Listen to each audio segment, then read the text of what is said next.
These are 5 dark stories of celebrities who died in their 20s. Kurt Cobain. You know, I don't need to see a picture of Kurt, asshole. And I'm gonna have you removed if you keep throwing that up. I'm not Kurt. I have to live with this shit and his ghost and his kid every day. Throwing that up is stupid and rude, and I'm gonna beat the out of you. Do it again. Following a tour stop in Munich, Germany on March 1, 1994, Cobain was diagnosed with bronchitis and severe laryngitis. He flew to Rome the next day for medical treatment and was joined there by his wife, Courtney Love, on March 3rd. The next morning, Love awoke to find that Cobain had overdosed on a combination of champagne and Rohypnol. Cobain was rushed to the hospital and was unconscious for the rest of the day. After 5 days, Cobain was released and returned to Seattle. Love later said that the incident was Cobain's first suicide attempt. On March 18, 1994, Love called the Seattle police, informing them that Cobain was suicidal and had locked himself in a room with a gun. The police arrived and confiscated several guns and a bottle of pills from Cobain, who insisted that he was not suicidal and had locked himself in the room to hide from Love. Love arranged an intervention regarding Cobain's drug use on March 25, 1994. The 10 people involved included musician friends, record company executives, and one of Cobain's closest friends, Dylan Carlson. Cobain reacted with anger, insulting and heaping scorn on the participants, and locked himself in the upstairs bedroom. However, by the end of the day, Cobain agreed to undergo a detox program, and he entered a residential facility in Los Angeles for a few days on March 30, 1994. The following night, Cobain left the facility and flew to Seattle. On the flight, he sat near Duff McKagan of Guns N' Roses. Despite Cobain's animosity towards Guns N' Roses, Cobain seemed happy to see McKagan. McKagan later said that he knew from all of my instincts that something was wrong. Most of Cobain's friends and family were unaware of his whereabouts. On April 7th, amid rumors of Nirvana breaking up, the band pulled out of the 1994 Lollapalooza festival. On April 8, 1994, Kurt Cobain, the lead singer and guitarist of the American rock band Nirvana, was found dead at his home in Seattle, Washington. Forensics investigators later determined he had died 3 days earlier, on April 5th. The Seattle Police Department incident report stated that Cobain was found with a shotgun across his body, had suffered a visible gunshot wound to the head, and that a suicide note had been discovered nearby. The Seattle police confirmed Cobain's death as a suicide. Following his death, conspiracy theories that Cobain was murdered were spread and reported to the Federal Bureau of Investigation. Tupac Shakur.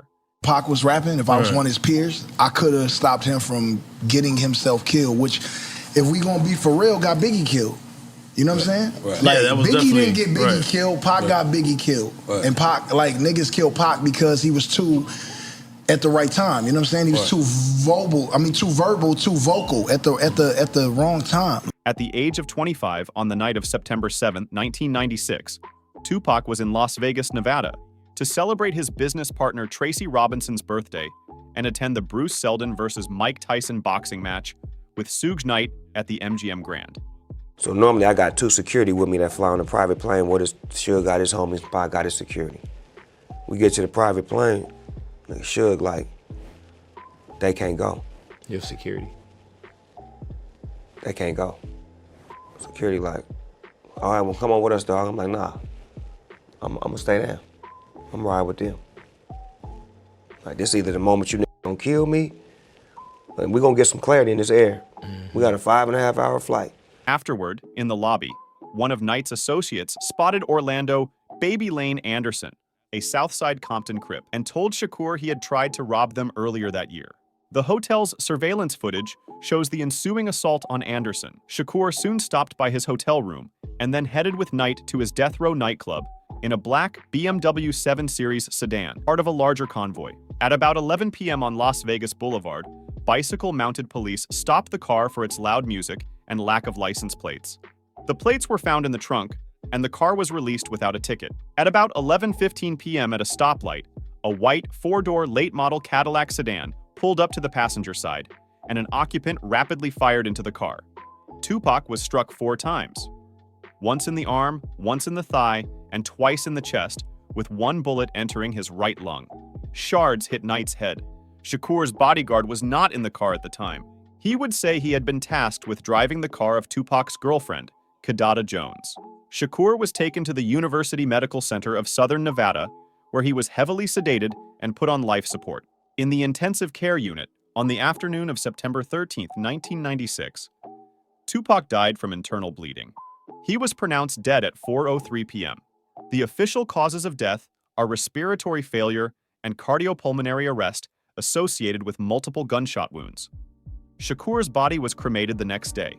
Members of the Outlaws, recalling a line in his song Black Jesus, smoked some of his body's ashes after mixing them with marijuana. You know what I mean? So that was a request, you know what I mean, that he had. Now, how serious he was about it, we took the shit serious. I ain't know if them was his ashes or whoever ashes. I wasn't there that night, but... Heath Ledged, at the age of 28. At around 3 p.m. on 22nd of January 2008, Ledged was found unconscious in his bed by his housekeeper and his massage therapist in his loft at 421 Broome Street in the Soho neighborhood of Manhattan. According to police, the therapist, who had arrived early for a 3 p.m. appointment with Ledged, called his friend Mary Kate Olsen for help. Olsen, who was in Los Angeles at the time, directed her New York City private security guard to go to the scene. At 3:26 p.m., less than 15 minutes after she first saw him in bed and only a few moments after the first call to Ms. Olsen, she dialed 911 to say that Mr. Ledged was not breathing. At the urging of the 911 operator, the therapist administered CPR, which was unsuccessful in reviving him. Paramedics and emergency medical technicians arrived 7 minutes later at 3:33 p.m. at almost exactly the same moment as a private security guard summoned by Ms. Olsen, but were also unable to revive him. At 3:36 p.m., Ledged was pronounced dead, and his body was removed from the apartment. The report concluded that Ledged died as the result of acute intoxication by the combined effects of oxycodone, hydrocodone, diazepam, temazepam, alprazolam, and doxylamine. It added, "We have concluded that the manner of death is accidental, resulting from the abuse of prescribed medications." On 4th August 2008, Mary Kate Olsen's attorney, Michael Miller, issued a statement denying that Olsen supplied Ledged with the drugs that caused his death and asserting that she did not know their source. In his statement, Miller said specifically, "Despite tabloid speculation, Mary Kate Olsen had nothing whatsoever to do with the drugs found in Heath Ledger's home or his body, and she does not know where he obtained them." After a flurry of further media speculation, on 6 August 2008, the U.S. Attorney's Office in Manhattan closed its investigation into Ledger's death without filing any charges. While the clearing of the two doctors and Olsen and the closing of the investigation because the prosecutors in the Manhattan U.S. Attorney's Office don't believe there's a viable target, it is still not known how Ledged obtained the oxycodone and hydrocodone in the lethal drug combination that killed him.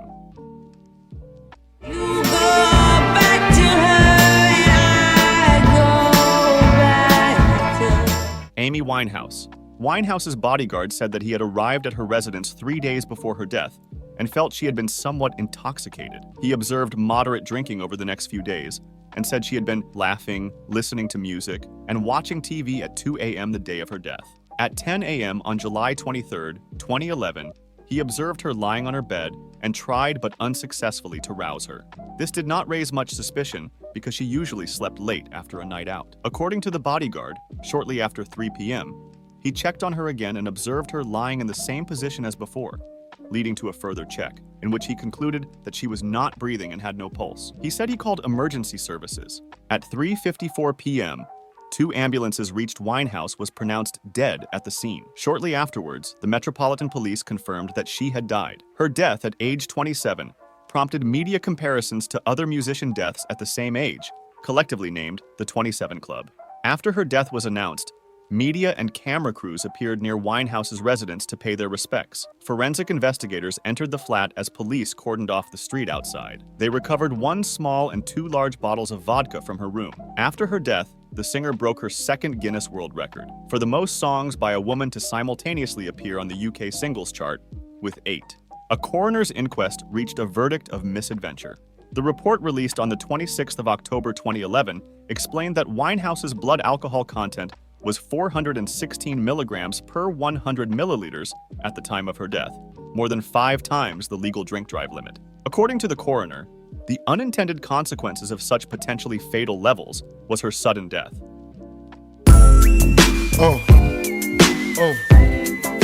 Notorious B.I.G. We all chilling. Right. We on the West Coast. Tupac brought Biggie with him.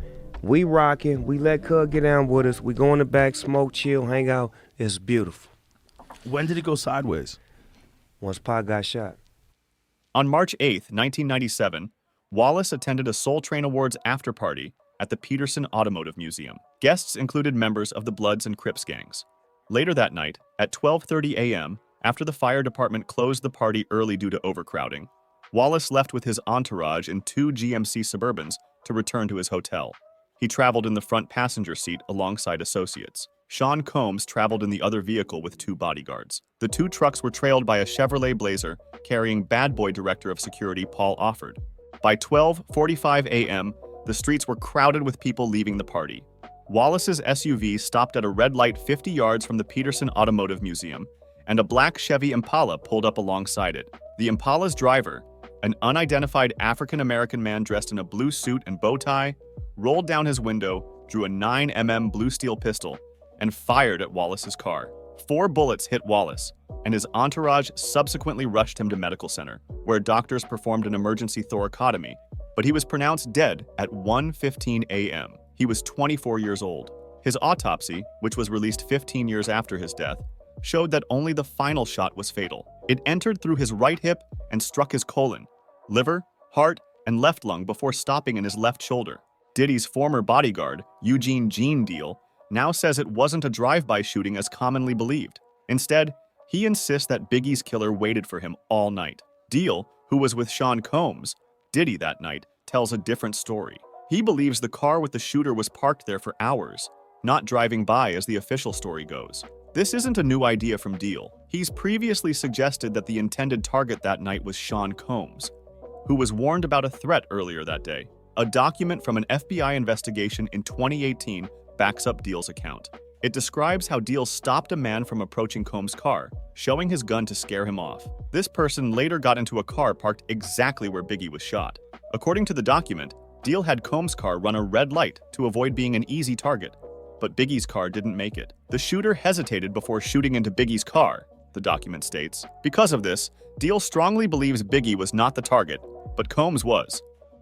Check this out. We don't talk about things that are nonsense. We don't even entertain nonsense, my brother. So we're not even going to go there, with all due respect, but I appreciate you as a journalist asking. Thank you. Because you listen, 7 years ago, I'd have been like, yo, did you hire somebody to kill Pac? But no, you do it like a journalist. Yeah, no, I mean, we wouldn't even get into nonsense like that. You know what I'm saying? It's nonsense. Which we never believe.